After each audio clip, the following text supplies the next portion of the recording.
Ang mga matataba, pag yan ay nadapa, tumatalbog lang. Yung payat, pag nadapa, mababalian. Totoo din na mayroon siyang problema. Pero kahit na may problema, nakakapaglingkod. Masaya pa rin. Yung nga napuntahan kong gawain sa isa sa Malabon, dalawa yung nagpatotoo. Choir. Parang long sleeve. Umiiyak. Sabi niya, mga kapatid, kaya po ako naka-long sleeve sapagkat meron akong pasa-pasa. Dahil pinagbabawalan na po ng asawa ko na kumanta sa gawain ng El Shaddai. Sinasaktan ako. Oh, no! Yan ang sabi niya. Hindi ko nga po alam na pagkatapos ng gawain ito, baka pag-uwi ko, bubugbugin na naman ako. What? Pero sabi ko sa kanya, hindi baling bugbugin mo ako. Basta wag mo lang akong pigilang kumanta kay El Shaddai. Wow! Pinapakinggan ko siya habang tinitingnan ko, naaawa ako sa kanya. Pero yung awa ko napapalitan ng paghanga. Bakit? Kasi sa kabila na siya sinasaktan, at kahit siya sasaktan pa uli, hindi siya nagpapapigil para makapaglingkod kay Lord. Wow! Yung aking awa, napalitan ng paghanga, tapos may kasunod na pagtawa. Bakit? Kasi yung sister, chubby. Alam naman natin na ang mga chubby ay may advantage sa mga payat. Ang mga matataba, pag yan ay nadapa, tumatalbog lang. Yung payat, pag nadapa, mababalian. Sabi mo sa katabi mo, lamang ka. Diba? Sabi pa nga nila, kapag ang chubby at ang payat ay dumating ang taggutom, sa panahon ng taggutom, lamang yung mataba. Bakit? Sila, papayat pa lang. Yung mga payat, mamamatay na. Diba? Kaya sabihin mo sa katabi mo, kain-kain din pag may time. Sabi sa ating pagbasa, malinaw eh. Mahal tayo ng Diyos. Diba sabi ko na ako ang inyong Diyos, iingatan ko kayo. Tungkulin kong kayo iligtas hanggang puputi ang inyong hanggang kayo ay maging ugod. Ugod. Yung ng katabi, meron na bang may uban dyan? Sign yan na mahal ka ng Diyos. Kasi maraming tao hindi na dumating sa stage na nagkauban. Bata pa lang, kinuha na ni Lord. Kaya, huwag kang magreklamo, huwag tayo magreklamo kasi dumating ka sa punto na nagkauban ka pa. Di ba? Yung iba nga lang, tinatago na lang yung kanilang pagkakaroon ng uban kasi nagpapakulay ng buhok. Sa una ay, mahal tayo ng Diyos. Sa Biblia, marami pong pagpapahiwatig. Marami pong mga tala, datos ng pagmamahal ng Diyos. Shortcutin na lang natin. Sa Garden of Eden, bago inilagay ang tao sa paraiso, nandun na lahat ang pangangailangan ng tao. Lahat yan, dun eh. Parang nanay yan. Tatay, bago pa isilang, iluwal yung kanilang magiging anak sa mundo, namili na ng magiging kailangan ng kanilang anak na iluluwal sa mundo. Meron pa nga ako nabalitaan eh. 7 months pa lang. Binili na agad ng educational plan. Nung malamang lalaki, binila na ng motor. Yung paganda. Yun ay isang sign ng pagmamahal ng Diyos na na-impart sa mga magulang. Saan ang galing yung pagmamahal ng magulang? Galing sa Diyos. Kaya sabihin mo sa iyong katabi, mahal ka ng Diyos, huwag kang magduda. Huwag natin pagdudahan yun. Oo, dumadaan tayo sa mga pagsubok, problema, suliranin. Pero huwag na huwag mong pagdududahan yung pagmamahal ng Diyos sa atin. Anong unang dapat nating tandaan? Mahal ako ng Diyos. Anong prueba? Dami. Pagising pa lang natin sa umaga, binigyan tayo ng hininga. Prueba na mahal tayo ng Diyos. Marami nang natulog, hindi na nga nagising kinabukasan eh. At least tayo, binibigyan pa tayo ng buhay.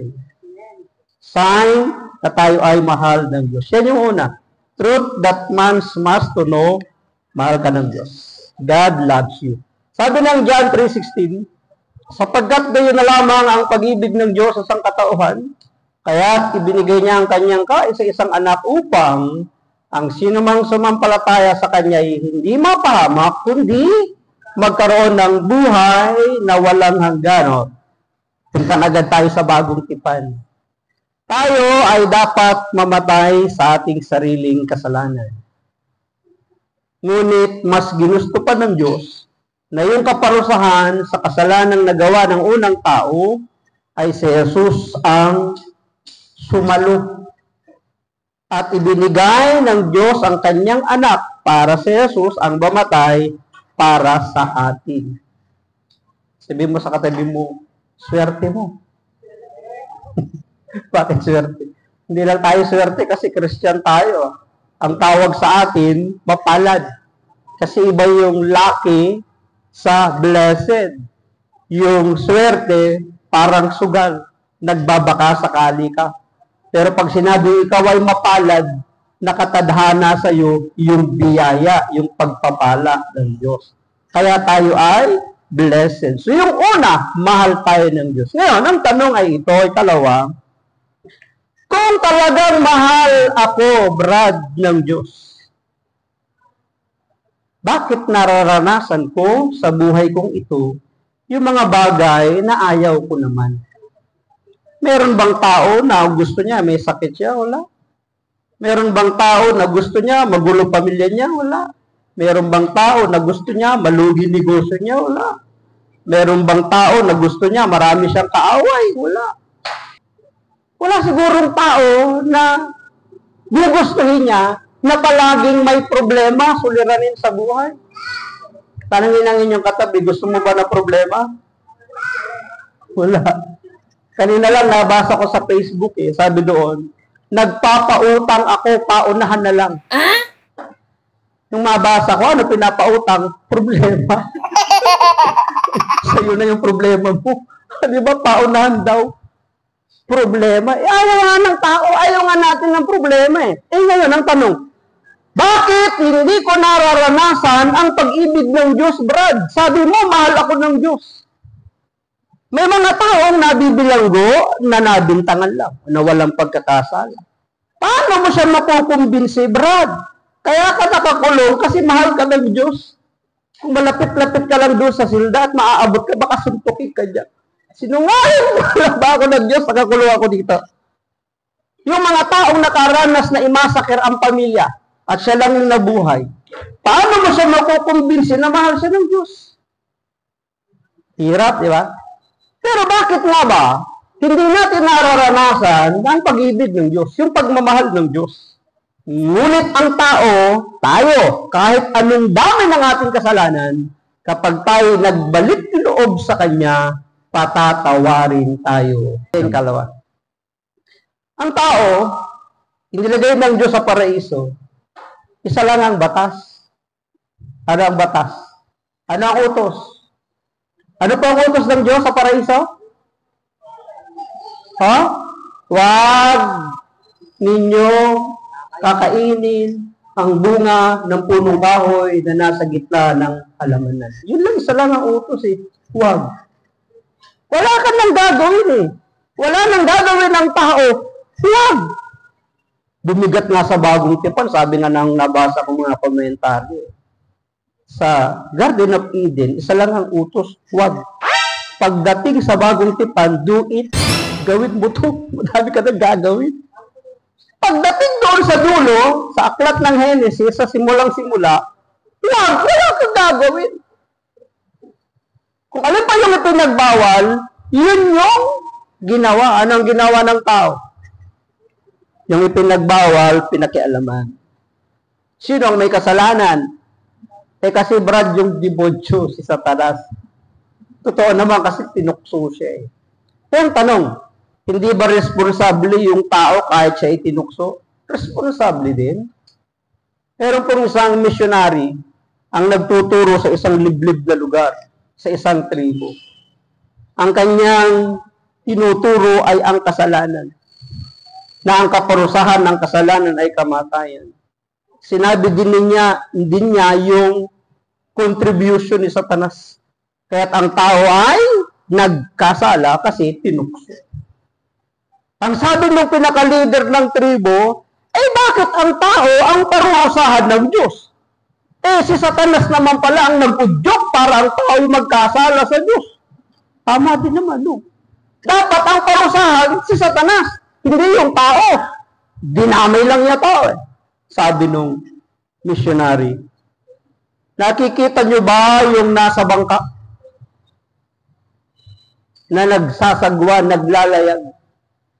Kung halimbawa na siya, habang naglalayag, ay nag-utos ako sa inyo ng isa sa mga naririto na puntahan yun, patayin, kunin ang lahat ng kanyang ari-arian. Doon sa krimen na naganap at nangyari, sino ang dapat managot? Ako na nag-utos o yung taong sumunod para gawin yung iniutos ko? Kayo po, sa tingin ninyo. Sino ang dapat parusahan? Ako na nag-utos o yung sumunod?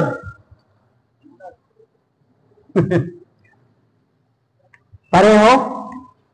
Pareho ang dapat parusahan. Ngunit, ang pinagkaiba. Si Satanas, at ang mga demonyo, kahit magsisi, wala na silang kapatawaran. Ngunit ang tao, kapag nagsisi at nagbalik loob sa Diyos, patatawarin ng Diyos. Yun yung ikatlo. Sinyortcut ko kasi hanggang alas 6 lang kayo dito. Ano ang una? Mahal tayo ng Diyos. Ikalawa, tayo ay nagkasala. Ano ang sabi na aklat ng Isaias? 53:6, lahat tayo, tayong lahat ay tulad ng mga tupang naliligaw. Nagkanya-kanya tayo ng lakad, ngunit ipinataw ni Yahweh sa kanya ang kaparusahan, tayo ang dapat tumanggap. Diretso ko po, Isaiah 59:2. Ang masasama ninyong gawa ang dahilan ng pagkawalay ninyo sa Diyos.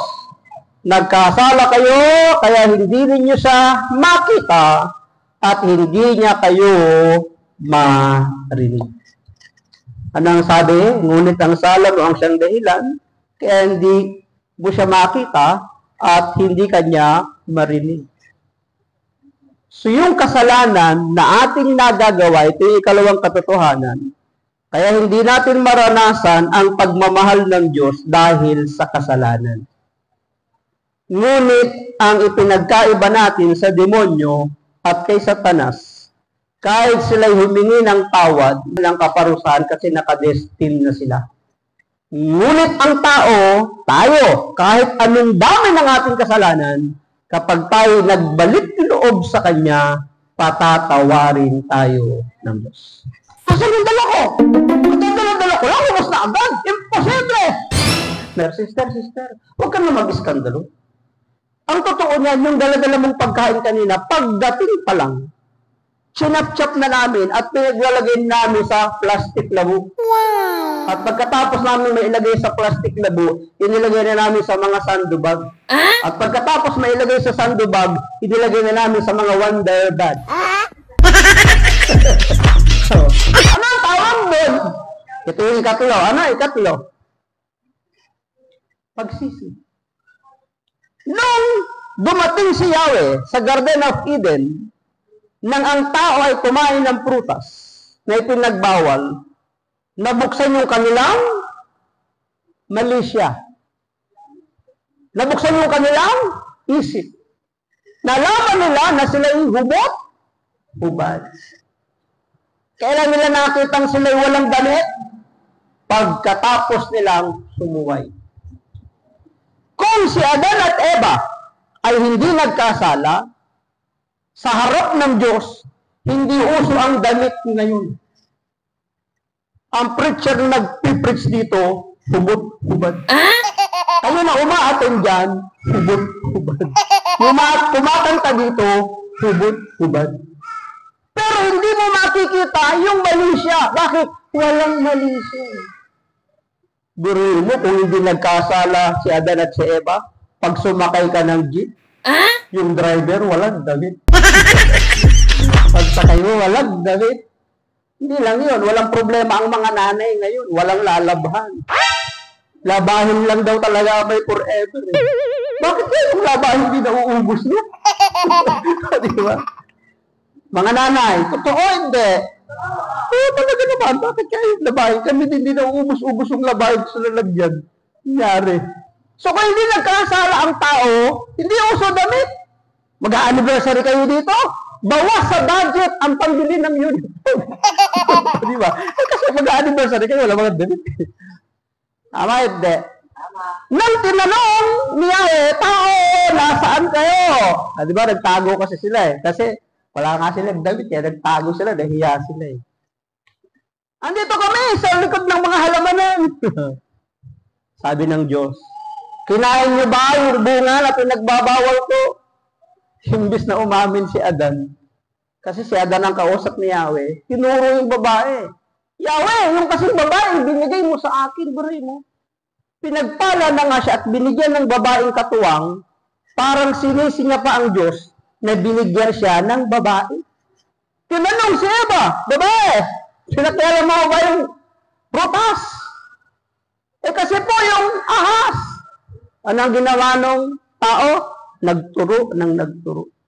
Imbis na magsisi, aminin yung kanilang nagawang pagkakasala, nagturo ng nagturo.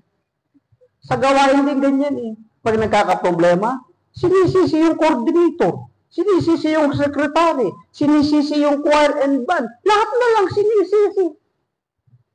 Pati pa kayo nagsisimula. Ang tatagal kasi ng attender. Pati attender sinisi. Diba? Lahat na lang turo ng turo. Yun yung pagkakataon sana na ang tao ay umamin dun sa kanilang pagkakamali. Yahweh, kinain ko po yung bunga ng punong kahoy na nasa gitna na ipinagbawal mo. Ibig sabihin, ang unang tao hindi nagkaroon ng repentance, pagsisisi. Ikatlong katotohanan na dapat nating malaman, kaya hindi natin nararanasan ang pag-ibig, pagmamahal, pag-aaruga ng Diyos kasi hindi tayo umaamin. Hindi tayo nagsisisi. Ano ba ang ibig sabihin ng pagsisisi, repentance?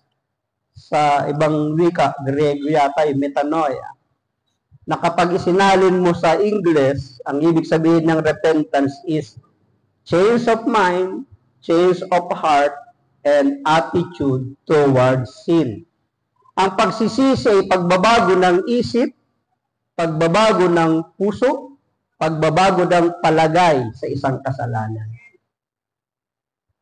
Ewan ko, na-example ko na yata ito dito, pero matagal na, ulitin ko na lang.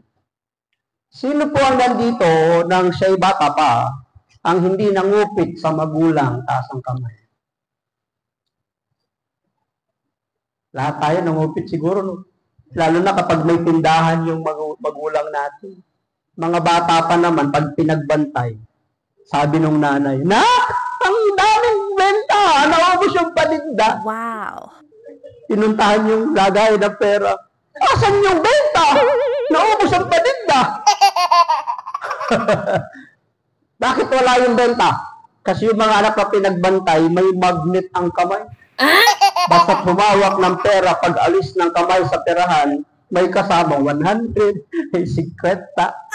Paalalahanan niya ang inyong mga anak pag may tindahan kayo, visit sa negosyo kapag may nangungupit. Totoo yun, visit. Pero tanong, bata lang ba nangungupit? Paano sila misis? Na habang natutulog yung mister, yung pantalong nakasabit sa pinto, ginapang, ginawasan ng 100 yung pitaka. Ano tawag doon? Pangungupit! Bakit? Hindi alam ng may-ari. Kahit maasawa mo yun dapat nagpaalam ka, pag-ugupit yun. O ngayon, nalaman mo na yung pangungupit pala, hindi tama. Ang nagsisisi, hindi ka na mangungupit. Habang tulog yung mister mo, honey, kukuha pala ako ng 100 sa pitakaw.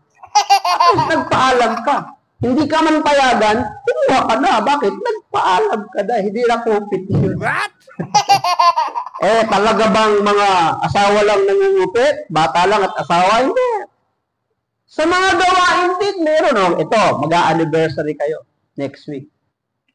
Meron ako napuntahang gawain sa Bulacan. Maaga ako dumating. Sabi nung isang sister, Brad, meron akong ginalang paborito mong pagkain. Wow. Natikman mo na ba? Matagal pa yun po ko. Huli ako magsasalita. Sabi ko, ano ba yung dala nyo? In-explain niya. Sabi ko, hindi ko pa natikman. Sandali, hanapin ko. Pumunta siya dun sa food committee. Di ba, pag mag-anniversary, meron kayong food committee. Pagpunta niya dun, hinahanap, wala na. Sabi niya, asan yung dala ko? Ito yung dala ko lang, lumos na agad. Imposible! Nag-iskandalo siya. Asa na? Narinig yung boses niya dun sa loob ng simbahan. Nilapitan ng isang sister, Sister, huwag ka na mag-iskandalo. Ang totoo niyan, yung dala-dala mong pagkain kanina, pagdating pa lang, sinap-chap na namin at pinaglalagay namin sa plastic labo. Wow! At pagkatapos namin may ilagay sa plastic labo, inilagay na namin sa mga sandubag. At pagkatapos may ilagay sa sandubag, inilagay na namin sa mga wonder bag.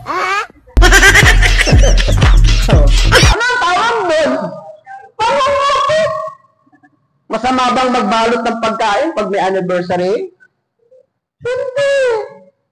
Kung marami at sobra, kaysa masira at mapanis, edi ibalot, dalibay. Pero yung hindi pa nakakatikim yung bisita, yung mga manggagawa, binalot mo na, ang tawag nun, pangungupit. Sabi mo sa katabi mo, walang ganyan sa tala. Saan meron? Di ba? So, ang ikatlo, pagsisisi. Pagbabago ng isip, pagbabago ng puso, pagbabago ng palagay. Hindi ko na po ini-specify kung ano yung mga bagay. Sabi kanina, narinig ko, matatanda na kayo. Alam niyo ang tama at mali. Alam niyo yung ginagawa niyo araw-araw. Kapag nalaman mong mali at hindi tama, ang nagsisisi, binabago yung pananaw, binabago yung kanyang isip, binabago yung kanyang saloobin doon sa pagkakasala. Yun yung wala kay Adan at Eva. Ang nangyari, nagturuan sila at isinisi pa kay Satanas yung kanilang pagsuway. Panginoon, buksan po ninyo ang aming puso at sa aming puso sumiksik ka. Ito po yung ikaapat na kapatid. Ang ikaapat, John 1:12, subalit ang lahat ng tumanggap at sumampalataya sa Kanya ay binigyan ng karapatang maging anak ng Diyos. Diretso ko na po, Ephesians 2:8, sapagkat dahil sa kagandahang loob ng Diyos, kayo ay naligtas sa pamamagitan ng pananampalataya. Ito'y kaloob ng Diyos at hindi mula sa inyong sarili. Ito yung ikaapat na kapatid. Ano yung una? Mahal tayo ng Diyos. Pangalawa, kaya hindi natin ma-experience yung pagmamahal ng Diyos dahil sa pagkakasala, sa kasalanan. Ikatlo, meron tayong tsansa at pagkakataong makabalik kapag tayo ay nagsisi. Yun naman ang sabi ng Corinthians 5:17, di ba? Na ang sino mang nakipag-isa na kay Kristo, isa ng bagong nilalang, wala na ang kanyang dating pagkatao, siya'y bago na. Pasok ng ikaapat, tanggapin si Jesus bilang personal na tagapagligtas. Makakabalik lamang tayo sa relasyon natin sa ating Panginoon once na tinanggap natin ang kanyang bugtong na anak, si Jesus. Pagtanggap. Sino ang tatanggapin? Si Jesus. Ano sabi ng Revelation 3:20? Ako'y kumakatok sa inyong mga pintuan. Ako ay inyong patutuloyin. Ako ay sasalo sa inyong hapag upang kumain. Ang mga bisita, pag dumarating sa bahay, walang ambag. Kaya ikaw napipilitang maghanda. At minsan nangungonsumi ka kasi yung bisitang dumating, ayaw umalis. Isang araw na, ayaw pa din umalis. 2 araw na, ayaw pa rin umalis. Hindi na bisita ang tawag kapag 2 araw nandiyan na sa bahay mo. Ano ang tawag? Bisita. Diba? Walang ambag. Pero kung ang darating sa'yo, may dalang isang kabang bigas, 5 litsyong manok, di ba? 1 litsyong baboy. Kahit 1 buwan ka, pinira sa amin, okay lang. May ambag eh. Sa Jesus, kapag siya sumalo sa atin at pumasok sa atin, meron siyang dalang ambag. Saan pa papasukin si Jesus? Sa ating buhay. Kaya nga kailangang buksan natin ang ating puso. Meron ako napakinggan na isang panalangin sa probinsya ito. Sabi niya sa kanyang panalangin, Panginoon! Buksan po ninyo ang aming mga puso. At sa aming mga puso, sumiksik ka. Mga kapatid, biruin mo. Bubuksan mo na rin lang naman ang iyong puso. Papapasukin si Jesus. Bakit kailangan isiksik mo? Saan ko napunta gawain sa Alabang? Matagal na to. Dating ako doon kasi maaga. Sabi sa akin, Brad, maaga pa, mamaya pagawain. Mga 3 oras pa. Sabi niya, maaga ako dumating. Sabi niya, Brad, magmerienda muna tayo. Sabi ko, saan? Diyan lang bahay namin, malapit. Lakad kami, punta kami. Tapos, pagbukas ng bahay, pinapasok ko, Brad, tuloy ka muna. Tapos sabi niya, Brad, maupo ka muna dyan sa sopa. Sabi niya, gagawala ako ng merienda. Sabi ko, opo, sige. Habang naglalakad siya, sabi sa akin, Brad, diyan ka lang! Opo. Galing ako sa malayo, tagabaysa ako eh. Muntinlupa, Alabang, layo eh. Siyempre yung biyahe ko, medyo tagtag na CR ako, naiihi ako. Hindi ako makatayo. Bakit? Ang order sa akin eh, Brad, diyan ka lang! Opo. Alam ko yung CR kasi may rag eh, may doormat. Hindi ako makatayo para makapag-CR. Siyempre, din ako, hindi pa uso yung bottled water doon eh. Nakita ko yung lamesa, may pitchel, saka may baso, may tubig. Gusto ko man lang tumayo para kumuha ng tubig, hindi ko magawa. Bakit? Ang order, Brad, diyan ka lang ah! Opo. Makatayo. Siguro kung sinabi ng sister, Brad, feel at home. Ituloy mo ang bahay, dito bahay mo. Yun yung CR namin, gusto mo mag-CR. Yun yung tubig, mag-inom ka ng tubig. Pakialaman mo lang lahat dito sa bahay ko, huwag lang mga anak ko at asawa ko. Siguro kung marumi yung sahig, baka magwalis-walis pa ako dun. Bakit? Ituring mo ang bahay dito, bahay mo. Meron bang tao, gusto niya yung bahay niya madumi? Hindi. Sa Jesus, ganun din eh. Panginoon, buksan po ninyo ang aming puso at sa aming puso sumiksik ka. Sa kapatid, pag nagbukas ka ng puso mo sa Panginoon, huwag mo siyang isiksik. Dapat siya yung nasa sentro, siya yung masusunod, siya yung dapat na nauuna, siya ang ating Panginoon.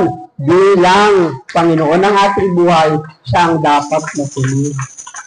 Yun yung ika-4 na katotohanan. Tanggapin si Jesus sa ating buhay bilang siya ang Panginoon. Hindi nga lang siya driver. Siya nga yung presidente. Diba? Ano ang sabi ng John 12? Kung saan ako naroroon, dapat ang lingkod ko naroroon din. Kung si Jesus ay diretso ang lakad, dapat nakasunod tayo. Kung siya'y kakaliwa, dapat kaliwa tayo. Madawag, matinik. Lord, kau na muna dyan. Sunod na lang ako. Ang Panginoon, kumana, may bangin. Lord, kau na muna dyan. Sunod na lang ako. Hindi. Sabi ng Biblia maliwanag, kung saan ako naroroon, dapat naroon din ang aking lingkod. Truth that man must to know. Balikan natin yung ating pong binasa. Maganda po yung Isaiah 46 eh. Sabi dito ganito, ako ang inyong Diyos, iingatan ko kayo hanggang sa pumuti ang inyong buhok at kayo'y tumanda. Kayo'y nilikha ko, kaya tungkulin ko na kayo'y iligtas at tulungan. Habang kayo nakatayo, kaya ko po kayo pinatayo para mapakinggan po ninyo ng mainam itong aking isang kwento. Pero pong isang ina ang hinahabol ng taong bayan sa malamig na bansa, sa mayelong bansa. Hinahabol siya hindi sa malamang dahilan, hindi sa kung anumang malamang kadahilanan, habang siya'y tumatakas, tumatago, mayroon siyang kalong-kalong na sanggol. Tumatakbo siya. May yelo. Habang sa kanyang pagtakbo, napadaan siya sa maliit na tulay. Pagtingin niya sa baba, may maliit na kuweba. Ginawa niya, bumaba doon sumiksik. Habang naririnig niya yung paparating na ingay ng tao, lalo niyang siniksik yung kanyang katawan. Maliwanag pa nun.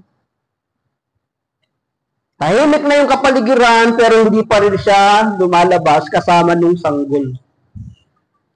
Hanggang sa dumilim na, habang sunod-sunod yung pagdilim, yung tuloy-tuloy yung pagdilim, lumalamig ng lumalamig.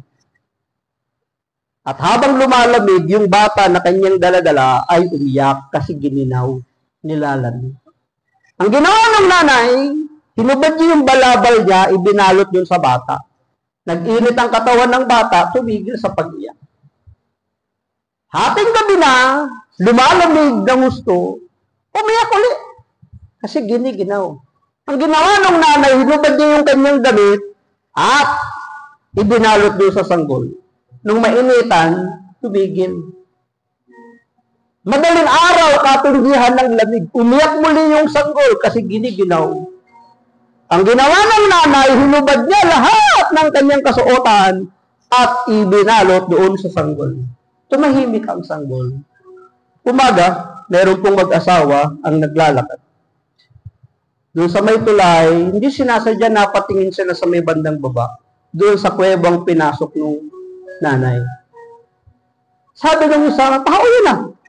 Bumaba sila, pinuntahan. Tao nga. Nung kanilang nilahin, isang malamig na bangkay ng babae ang kanilang nakuha. Ngunit nang sila'y sumilip, mayroon pong nakabalumbon na malaking balot na binabalot ng damit. Kinuha nila. Nung kanilang buksan, isang sanggol buhay. Ang ginawa ng mag-asawa, inilibing yung babae, yung nanay, at yung bata pinalaki. Habang lumalaki yung bata nang magkaisip na siya, ipinagtapat ng nakagusto niyang magulang, nanay at tatay, na sila ay hindi niya tunay na magulang. Sabi ng bata, sino ang aking nanay? Saan niyo ako natagpuan? Dalhin niyo ako roon. Ang ginawa ng mag-asawa, dinala yung bata doon sa lugar kung saan siya natagpuan. Nung makarating sila doon, ang ginawa ng bata, hinubad niyo lahat ng kanyang kasuotan. Hindi siya nahiya. Nagpagulong-gulong doon sa yaloan. Habang dinadagukan yung yelo at dinadagukan yung dibdib. Ang sabi niya, ganito ba katindi ang lamig, ang ginaw na naranasan ng nanay ko nang siya'y mamatay para lang ako'y mabuhay? Dinadagukan niya, sinusuntok niya yung yelo, pati ang kanyang katawan habang sumisigaw. Ganito ba katindi ang lamig, ang ginaw na naranasan ng nanay ko at siya'y namatay para ako ay mabuhay? Mga kapatid, kapag tayo pumapasok sa mga simbahan o sa mga chapel, pag napapatingin tayo sa crucifix, dinadama ba natin yung hirap? Na dapat tayo yung pinako, tayo yung namatay, tayo yung nagdusa. Yung pagsubok at problema mo, katiting lang yan sa dinanas ng ating Panginoon. Tapos susuko ka na, ayaw ka na, titigil ka na. Katiting lang yun. Anong ibig sabihin?